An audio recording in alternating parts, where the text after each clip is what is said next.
name is Terri Bradley, and the name of my business is Speckled Fawns. And I've been in business for going on 8.5 years right now. I um, I am a leathersmith, what they call us now, and I make handmade, customized leather goods. My primary product is traveler's notebooks, and I make accessories to go with those, which are totes, handbags, and maybe some wallets or something like that.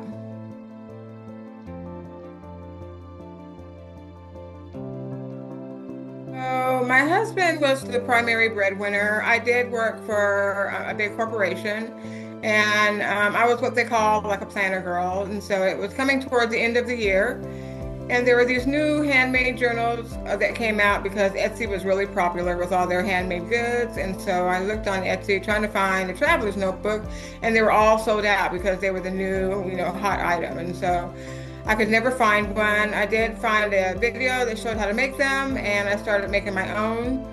I shared them with my planner girlfriends on social media, and the next thing I know, my house was covered with like leather hides in the dining room and the living room, and my weekends were taken up with making these, handmade leather goods, and so I asked my husband, since he was the primary breadwinner, does he think it's a good idea for me to go full time? And we both agreed, and so the business kind of like happened on its own. It wasn't anything I was looking for, but it's definitely something that I enjoy doing.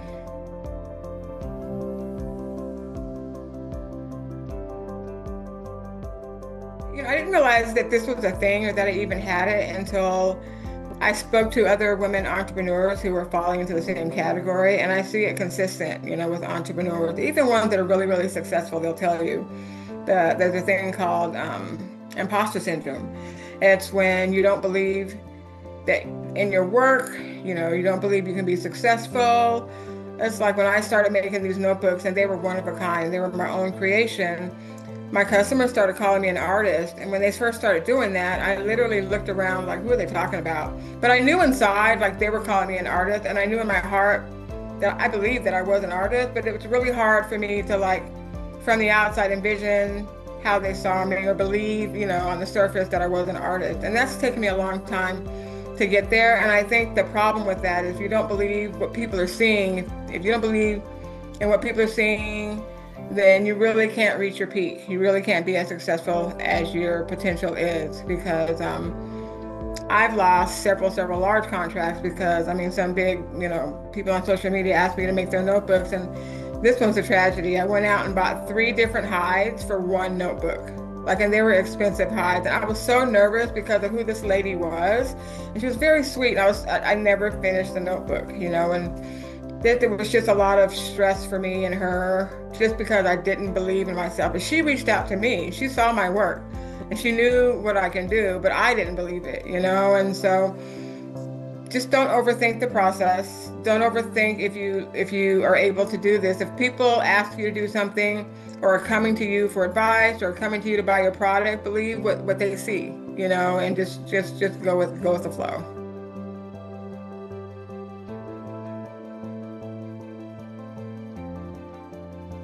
We all know the answer to this question, right? It's how to balance work and family, and we all also leave out ourselves. Like, how do you balance managing all those 3 things? And so they're all sustainable and successful and at the level that they should be.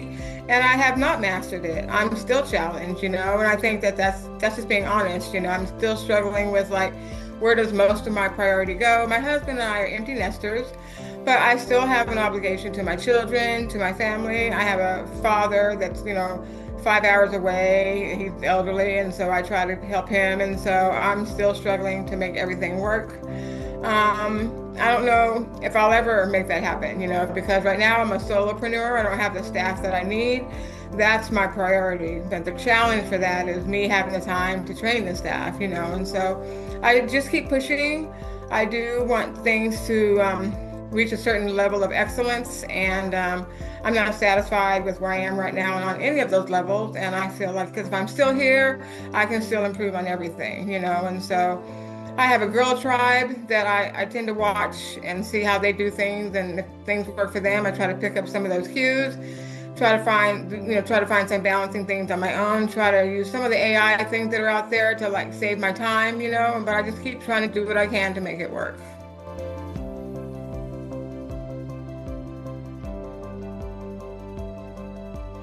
So the ones that really touch my heart, that give me the most like cool feelings, is when I read an email from one of my customers or a follower that says how much that I do not know how much, the notebooks mean to them unless they share it with me. And they use those notebooks to write down, their life story or personal situations that's happened, and they can refer back to them, they're very intimate journals. The other thing is when in my Facebook group, when someone's at a hospital appointment and they've shared their story about something that's not fun to go through, they're at a hospital appointment or something urgent, and they have a picture of one of the notebooks I made in their lap, and that's what brings them comfort. It's just ironic and interesting. And unless you're in this little cult, I call it, like you really wouldn't understand how much it is and how important it is just to have that little leather notebook in your lap with you, because it has all of your ideas and your heart pourings and everything in it. So those things mean a lot to me.